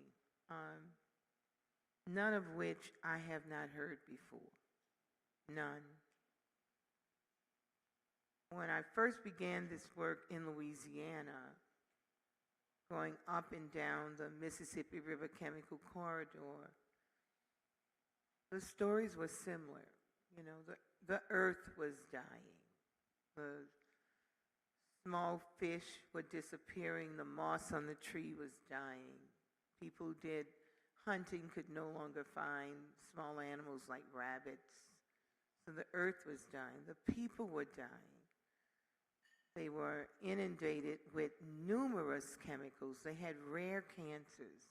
They were losing in court because the cancers that they had were not because of the one chemical that they would always use to say, well, this chemical is not a neurotoxin. It is a cumulative impact of hundreds of different chemicals mixing at one time that generally causes what we call rare cancers. What I also saw was that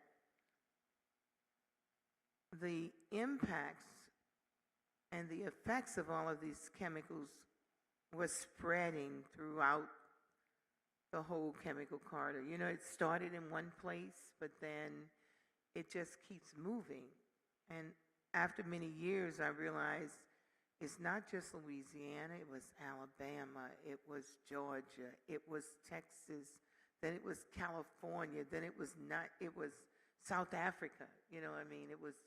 It's just connected, all of it.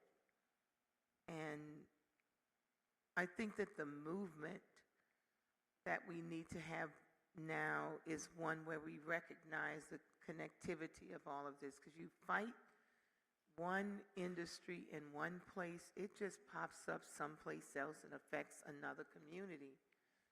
And one of the things that I saw when I traveled to South Africa was that Borden Chemicals in Louisiana that had destroyed the NaTisha aquifer had been shipped that mercury was being shipped to South Africa, where mercury was not classified as a hazardous substance on the international scale. So it was hazardous here, but not internationally.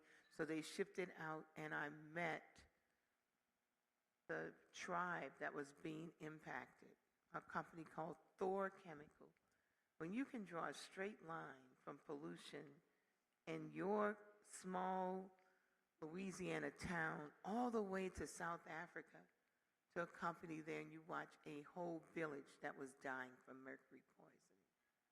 If you can imagine starting out just looking at Louisiana, first one community, a landfill, And after almost 40 years, just seeing it just everywhere, not just in this country, but spread across the world. So I'm always about strategy, like Louisiana seemed hopeless, but over 10 years we reduced the amounts of emissions from 800 million pounds to where it is now, about 200 million, which is still extremely dangerous for an 85-mile stretch of land. But that's a far cry from 800 million. And it was just little people being educated, learning everything they could, and they're getting voice. And then coming together with scientists and lawyers and community-based organizations and national environmental groups that began to make change in Louisiana. I'm seeing now that, it's that kind of maybe incremental steps you take, but connecting everybody is the only thing that's going to bring about change. We're understanding now, when we understood how policy is directly connected to our quality of life. And how do you change policy? There has to be multiple things going on at one time. It's not just one thing. And in our first big case, it was 150 different organizations that allowed us to beat one company called Shintech. 150 organizations from across the United States that just emerged in Louisiana, just showed up working together. That was so powerful that it beat back these companies, with them recognizing that communities have voice and we're not going away. So you're better off taking it someplace else, and they did. So we have to be ready at the next place until we change policy, until we redefine health in this country and what it means. We need a huge think tank like what we're doing now to come up with a strategy that works. And we connected with communities, not just in this country, but we connected with Africa and Asia. All over the world, the same thing is happening. So, at 78 years old, I'm feeling a little bit tired, but I'm not done yet, if you know what I mean. But it is pretty heavy to keep hearing these stories, the worst of which for me is when parents lose children and when they lose the elderly. If you can imagine a community where you drive through and they have a white cross on their lawn for every person in their house that died from cancer related to these industries, that was a chilling experience for me. And I have seen that over and over again. If we did something like that, can you imagine how many crosses or whatever your symbol is on your lawn to show the world, that we are dying. And this is not good for anybody. We need to do something different. And I'm just going to end here with a word of hope. Don't be discouraged and fight. You can be sad, you can be mad, but don't give up the fight. That's the only thing. If they are hoping that they can just wear us down, where we're like, I give. And I tell Black people in particular, if that were the case for us, we'd still be picking cotton. Because things were really bad, but they never gave up. And we always believed in the system. You know what I mean? We always believed that we looked at what it said and we worked to make this a more perfect union. We should keep working to make it a more perfect union, because as Churchill said, democracy is the worst form of government except for everything else. It's the worst form, except for everything else. When you look at other places, it's no better. So we need to fight for a more perfect union. We need to fight to make America live up to its creed. And, you know, whatever faith you have, that's what keeps me going. As I'm telling you, if I didn't believe in something after this, there'd be a whole lot of dead people. You know what I mean? And I would start at the top. But because I believe, it's my faith that keeps me working. It's my faith that stops me from becoming a mass murderer, with all this other stuff, you know?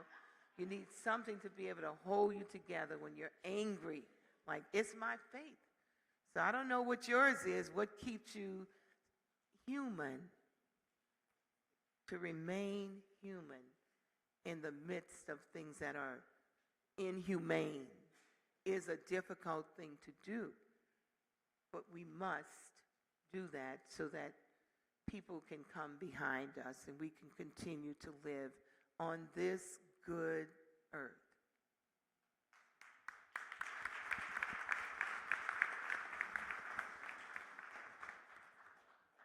So I'd just like to start by saying it's an honor to be in community with you all and to be in this struggle with you all. You know, being here over the last couple of days, my heart is heavy.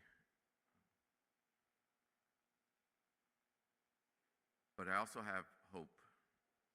And, you know, we were talking about hope the other night, and I was talking about something I heard on the radio about hope theory. I've been looking into this idea of hope theory. It's based on that if you're to have hope, it's based on three components. The first is that there's a goal that we're able to envision. I think being here today and being in these different people's hearings, that communities know what the solutions are. So we have the goals. We're angry because of the variety of sources of oppression that have been inflicted upon us. And that brings us to action. That's the third component, action. I'm sorry, the second component, action, or willpower. And the third is pathway to reach those goals. And I really believe as we come together in community, across neighborhoods, across states, that we really can identify that pathway or plan to reach our goals. And when we do that in joy and with love and in community, I believe that we can really achieve those goals, and that provides hope. So again, it's been an honor to be here with you all. I'm in the struggle with you. I'm committed to this, and I think that I could say that for the rest of the panelists.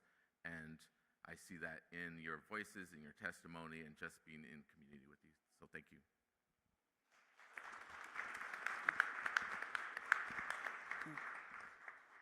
So in a lot of other people's testimonies, I heard the word criminal. And this is criminal, what they're doing to us. It is unlawful. It is illegal. And a lot of these politicians who also study law are counting on our lack of knowledge of policy or lack of knowledge of law to get away with all of this. And so I just want to make this statement of we need to hold our lawmakers accountable. We need to learn our law. We need to connect with our environmental lawyers as well so that we can be educated and know how to defend ourselves. And we need to know how to pass our own policies, pass our own laws, because there are ways for communities to promote their own policies. There are ballot referendums. There are agreements that we can make that will make these polluters, and permits. I just want to emphasize, permits are a way to hold them accountable too. But I think that it's really necessary for us to get into the legal fight of this too. And I know in PA, we get to vote for our judges. And I know for myself, before I got into politics, I would look at the ballot of judges and I'm like, I don't know any of these names. And I would just check stuff off. And people do that still. So we need to make sure we're educating people on who their judges are, who the judicial system is, how they affect what we do, and we need to vote in better people. We need to turn over a lot of seats. There are a lot of seats where people have been sitting there for decades. There are a lot of people that have been in these seats not doing much. So we need to make sure we turn over. We need to make sure we vote. We need to make sure we get active in law and policy, because this is going to be a legal battle, and we need to hold criminals accountable, and they need to pay for all of the damage that they've done, all the lives that they took from us, because that is unlawful, that is illegal, and that is just a basic disrespect of our human rights. It shouldn't be that we should make it law for us to have these moral human rights, but unfortunately that is where we are right now. So get with your local lawyers, your local environmental lawyers, and get some law school students to be active in an environmental movement, because it can encourage them to support us too. And let's make sure that we win this fight and keep going. And I thank everybody for continuing this fight. It is very heartbreaking, all these testimonies.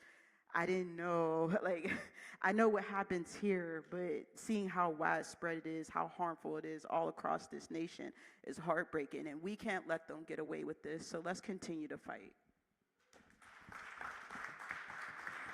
Hi, I'm going to make it really quick. I remember I was voted most dramatic in school, and I thought that was a bad thing, but I see now that I'm going to use every piece of what my teacher said as being most dramatic in this fight. I'm going to uplift what they said about MLK. If you can't walk, crawl, but whatever you do, keep moving forward, because it's going to take perseverance and determination and progress no matter the difficulty, because lives are at stake. And when I go, I want to know I did everything that I could and that I taught my grandchildren and my children. So don't keep what you heard here. Tell someone else. I remember that song, Go Tell It on the Mountain. Tell everybody you know what you know, because I used to sell real estate, and our thing was, it's not really no, it's just that you need more information. Thank you, everyone, for being here today and sharing your stories. I'm very overwhelmed, a lot of emotion, but also very angry about just the lack of empathy for human life, animal life, air, water. So it'll take me a while to be able to digest everything that you all have said today, but I do want to share, as a tribal member from my Havasupai tribe, a sovereign nation in Arizona. I'm also a tribal leader. One of the things that we have really pushed in my tribe is air quality standards and water quality standards as sovereign nations. We're using those to sue industries when their pollution comes onto our territories. We have a right to sue. And so that's the work that we've been doing as a tribal nation. Wanted to say that so that some of you know that as tribal nations and sovereign bodies, we have a right to sit at the table, government to government, with the United States government. And sometimes they honor it, sometimes they don't. But as I'm meeting with these agencies, I'm not going to forget your stories. I'm going to tell your stories to my community members, to my tribal members, so that we are in solidarity with all of you, even though we are far away. We are in the Southwest, but your stories are very similar to our struggles. I just came from a community of White Mesa. They're the Ute Mountain Utes in Utah, and they are receiving all the hazardous waste across the country into their community. They are receiving, because Energy Fuels Nuclear has, right next to their community, has one of the largest waste depositories in the country. And there are only 138 tribal members living there. And they are transporting this waste that's probably coming from this part of the country and going to their community in the middle of nowhere. And the United States government and the state of Utah are allowing it because they claim the road is federal. even though it's going across their reservation. So these are things that are happening in our communities that are also happening in your communities that are probably similar companies, that we need to do further research and really target these companies to pay for all this, the death that's occurring in our communities. So I just wanted to share that I'm not taking your testimonies lightly. I'm taking it in a very strong way, and I will speak for you, and I will continue to work for you, and I will continue to fight for you. So thank you for being here.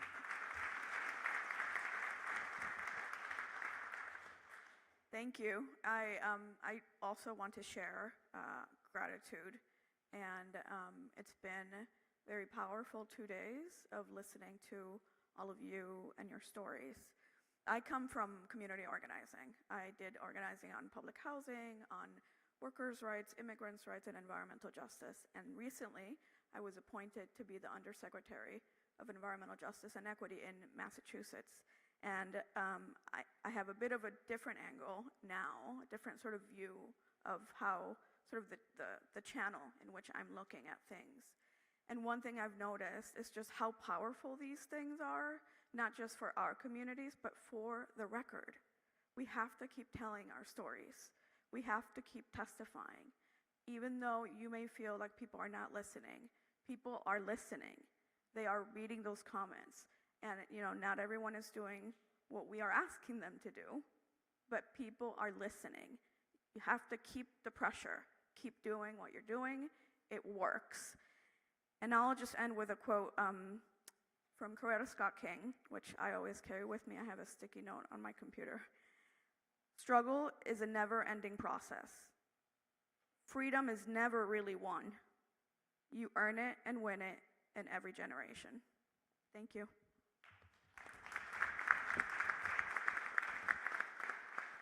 Thank you. Yeah, it's been incredibly moving 2 days.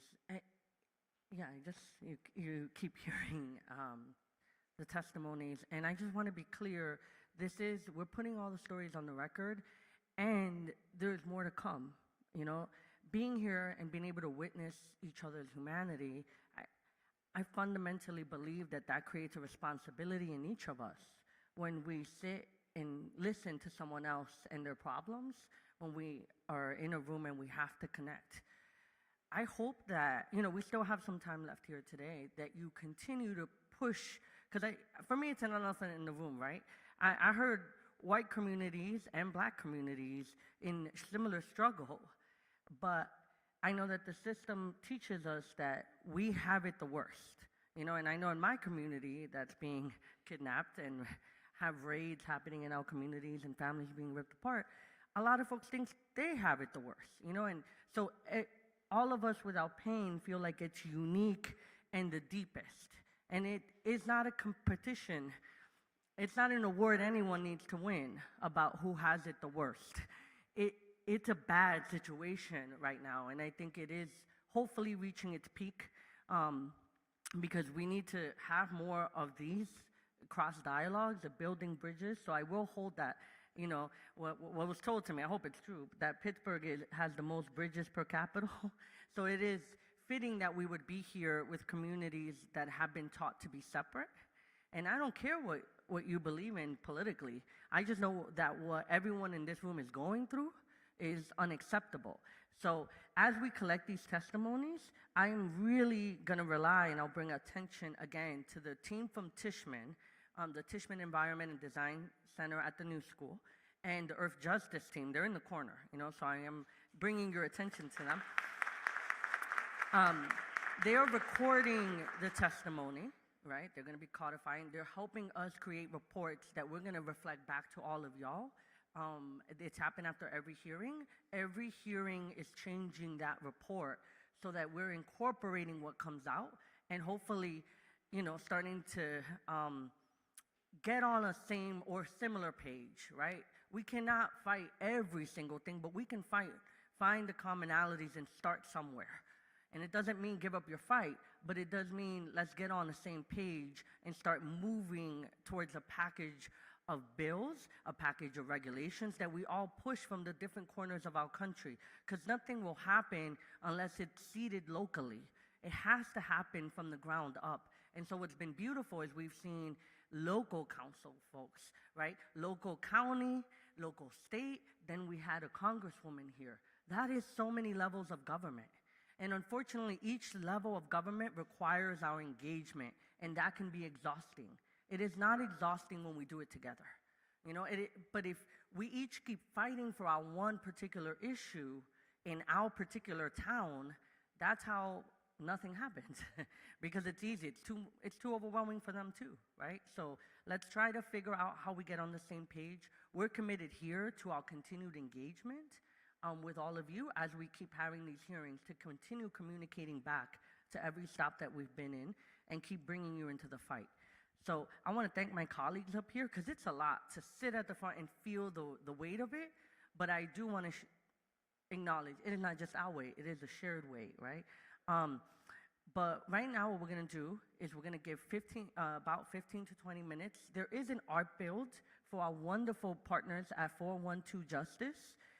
They need it because they have a direct action on Monday, okay?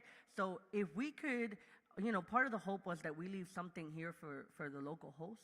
So if you can go into that room, find it in you to like just contribute a little, you know, paintbrush, a stroke, that would be meaningful to them. Also, you have to do checkout. I know there is a mistake on the email, but checkout is at noon. Of course, you know, once y'all run up, some of you will get down there fast. They can hold your bags. So please take the time to do that, and then we'll be going to lunch, and we'll be coming back for a closing after lunch and a chance to connect. All right, so I hope that that's clear. I expect to see you all during lunch. All right, so thank you all. Go contribute to the art build, go check out if you need to, and then let's meet back here so that we can close and have lunch. If everybody could be back here around 12:30. Well, we have to mess with the schedule, okay? We're a little off schedule. So come back at 12:30.